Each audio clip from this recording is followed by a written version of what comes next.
Hey, it's Susan with Fringe Artistry. This video is going to be a lash with me.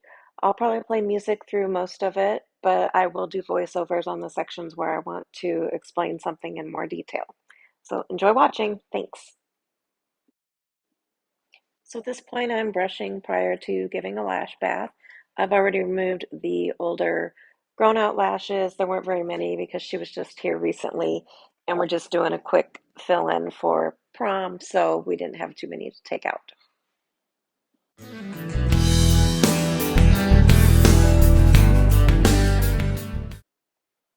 Here I'm performing a lash bath. I do have this section cut down to a smaller video on my channel as well if you don't want to watch this whole video. But we're just using Prolong Lash Cleanser, really getting in there in between the lashes to get any oil and dirt out of there. And then we're going to rinse and fan dry.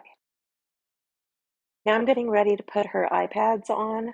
I put the eye pads and tape on after drying after a lash bath before I do the primer. You can wait and do it after your primer if you'd like. It's best not to put them on before a lash bath because then they will move around from the water and brushing the lashes around.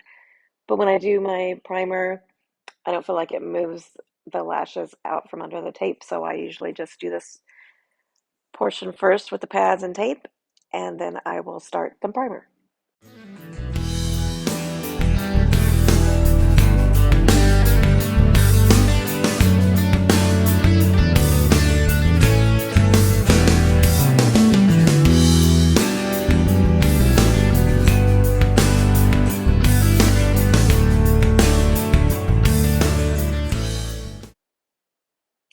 Now I'm going to be using micro swabs to apply the primer.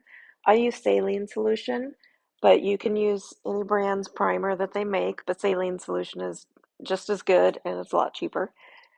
Make sure when you're doing the primer you get into those lash bases. You want to get any remaining dirt and oil out of there. You're not trying to just clean the lash stems and tips. You really want to get into the bases down at the lash line since that's where the adhesive is going to try to stick to the natural lashes.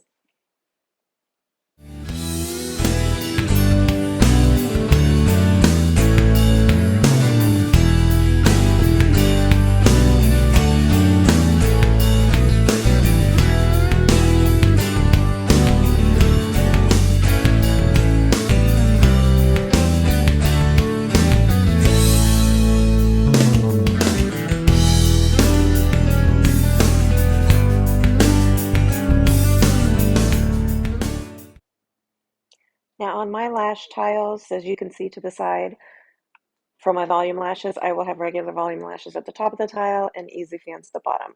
I switch back and forth and I use both. I do have arthritis in my right thumb really bad that I get shots for, so sometimes I just need to switch to the easy fans just to take some pressure off of that right thumb. And sometimes when I'm using the regular volume, I will go up to the glue and crystallize it before I find a lash to adhere it to.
you're lashing, feel free to use all of your tools. Use your fingernails to pull, use your tweezers to pull, or spread the lashes apart. Whatever is most comfortable and easiest for you.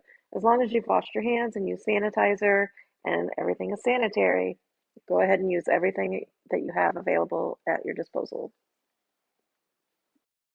Sometimes if I feel my glue isn't drying or curing fast enough in between placing lashes, I will do what you see there. After I place the lash, I will leave my isolation tweezers uh, separating that extension and letting it dry a little bit longer while I'm grabbing the next fan with my volume tweezers.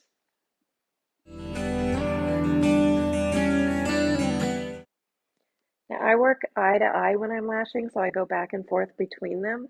That gives a chance for the lashes on one side to dry while you're doing the other side, and it keeps a more even, symmetrical look. Also, if somebody has to get up in the middle of a lash appointment because there's an emergency, they have lashes on both sides. And as you see what I did here, I fan the side that I just finished, but I don't brush it. I just move to the other side and brush that side and start lashing. I don't like to fan and brush at the same time when the glue is still wet because then you're risking the chance of brushing the adhesive up through the lashes. The tape is one of my best friends while I'm lashing. Like I said, use all of your tools. If you use a sensitive um, tape or detack the tape, you can pull the lash extensions up that you've already done, and they won't really stick to that tape. If they do, you just kind of pull them loosely off with the tweezers. But they show you when they're pulled up, you can see the bottom layers, and it's so much easier to isolate and get those done. It saves a lot of time.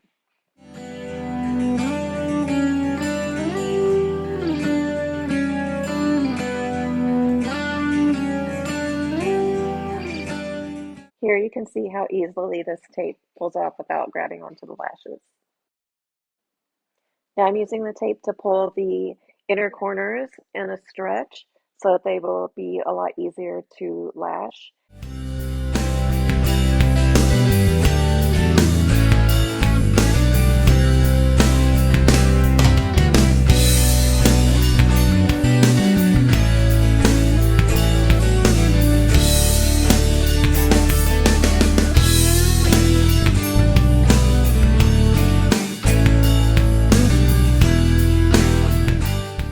If you have a section of lashes that are very difficult to isolate, go ahead and use more tape. Just pull the lashes one way or the other to the side or up. Wherever it just opens up those lashes that need to be lashed, go ahead and put the tape in there.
When I feel like I'm done with the lash set or the fill, I will dry them really well, and then I'll go through with my tweezers and just go through one by one, side to side, and see if there are any stickies that I need to pull apart or if there's still some natural lashes that need to be lashed.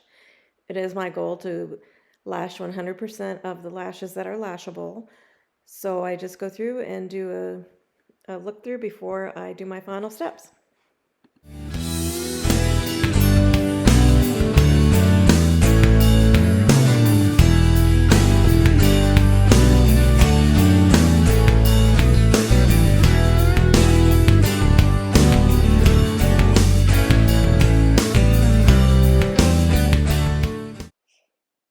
Before you throw your glue away, you need to neutralize it and pour some water or bonder on it to deactivate it before you throw it into a trash can. If it comes in contact with something like cotton, it can have a chemical reaction and start smoking. Once the lashes are done, I check them with a mirror, and then I also go through with some tweezers and pull back on the lids to make sure that nothing is stuck below the tape or stuck down to the tape. When you start to take your tape off, make sure you take it off the same way you put it on, but in reverse order. Take the tape off one layer at a time. Don't just rip it all off because you have lashes taped within those layers. So you want to make sure you don't hurt your clients. So make sure you just take them off layer by layer. I always use a bonder to finish up my sets and fills. You usually need to wait 2 to 3 minutes for your adhesive to be dried before you can apply the bonder. Then you just go in there with some micro swabs and apply a little bit to the bases. Don't pull it all the way up through the ends because it can get your lashes kind of clumpy. And just make sure you get it all in there where all the glue is, and then your clients don't have to wait to get their lashes wet and the glue is cured.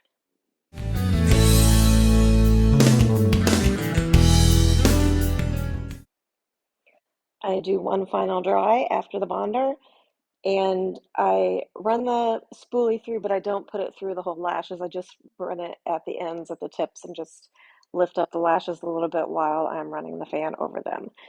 And then just remove your gel pads, and you are done.